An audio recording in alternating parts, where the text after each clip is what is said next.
an English language video on how to get grade 9 results easily.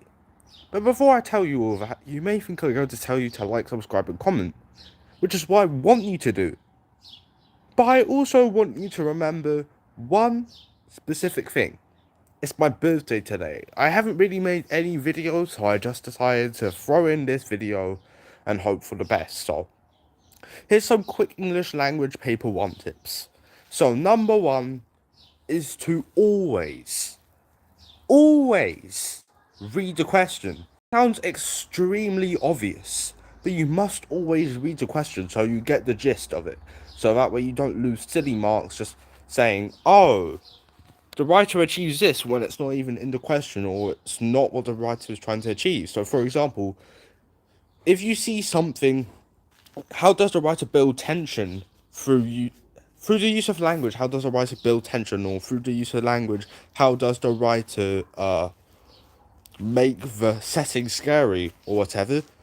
That's what you have to do in order to answer the question, in order to get the most marks for English language paper 1. Oh, by the way, the one person who's here, would you mind like sharing this video so that way more people know about English language paper 1 tips? Thank you very much in advance. So, now the second important tip is over here. Ensure you look at the structure, because people do really well on language, but they absolutely flop at structure.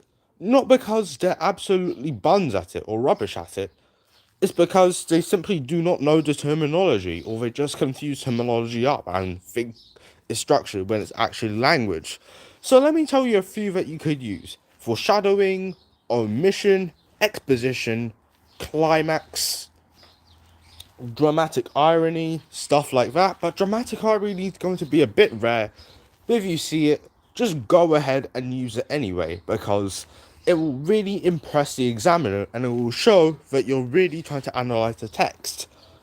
Don't really have much to say about structure other than just remember not to confuse structure with language, and to remember to always use enough structure so that way your question 3 doesn't bottle and your grade doesn't bottle.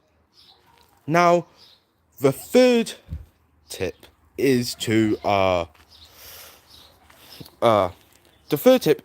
always look at question 4 and realize the structure and language. And to that comment down there, are you telling me to read Isaiah 12 this one?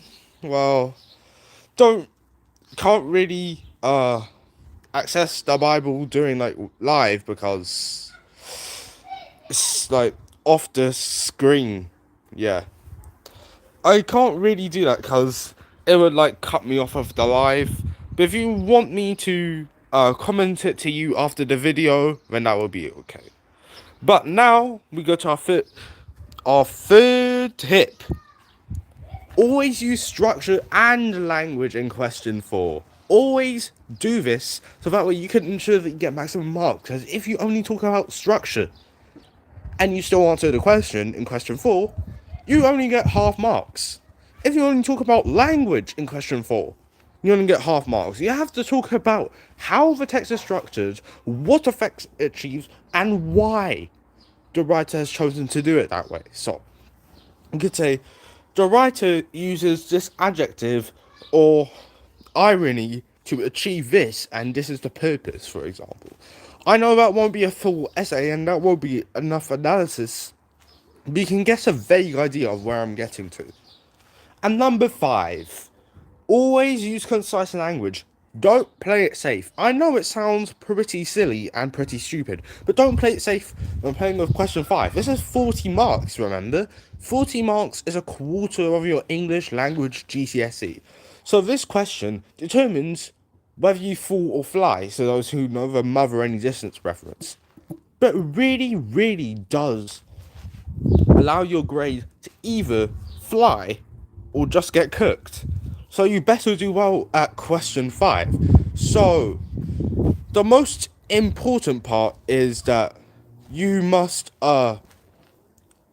always just try to Play it risky. Use grade 9 terminology, such as ethereal or celestial or insurmountable. Maybe like things, instead of problem, you can use predicament. Instead of trouble, you could use pitfall. Instead of saying something is noisy, you could call it tumultuous, etc., etc. Just try to use nuanced language so that way you can actually captivate the examiner, and also ensure that you can use the techniques.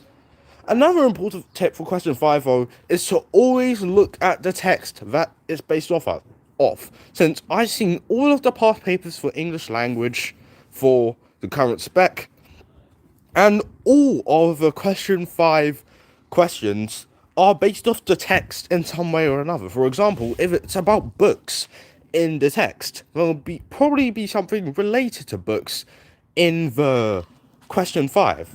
Hello. So, one really important thing, read the text, see if there's any important parts. So only do it for question 1 and question 4. The really, really, really, really important part is that you carry on the text into your writing. I'm not saying you should copy it word for word. I'm just saying that you should just use it as inspiration. If there's any structural techniques that you really admire from the text, go ahead and use them. Don't be afraid. Don't be shy. I mean, even if you copy them, the examiner can still see that it's a really, really, really good structural technique or a really good language technique. So if you do that for question 5, then you'll be fine. So the one thing I found out is that question 1 is obviously a joke. Question 2 is fine, but it does depend on the question. Question 3 is where some people start to trip up. Question 4 is where some people start to get cooked because they just either talk about structure or just talk about language when you really do need to talk about both. And question 5 is a common pitfall for many people because many people end up just trying to play it safe. Use words like beneficial instead of good. Maybe if you want to earn that grade 9 or earn that top band, grade 8 or grade 9, just try to use an extended metaphor. I'm not saying you should, because you can obviously get high marks. But if you can use an extended metaphor, an English teacher said, just use it. It will really get you far if you can use that sustained extended metaphor and do it well. It's not about saying, for example, if it's a motif about light versus darkness, or death, or water, or life, or whatever, you don't only use it in 1 or 2 paragraphs, use it in all the paragraphs, or wherever possible, to create a sustained image and to create the purpose of your writing well. That's what you need to do well in question 5, and to always ensure that you have good quality writing throughout, instead of just having good quality in the first 2 paragraphs and then just dropping off, plateauing the other paragraphs. You need to have that quality through and through. So that's it for this video, and this is going to be the videos because it is my birthday today, as I mentioned earlier in the video, and I hope you enjoyed this video and learned some tips from English language paper 1. And ensure you like, subscribe, and comment. Be bright, stay right, and have a good day. And I hope you really excel on that paper 1.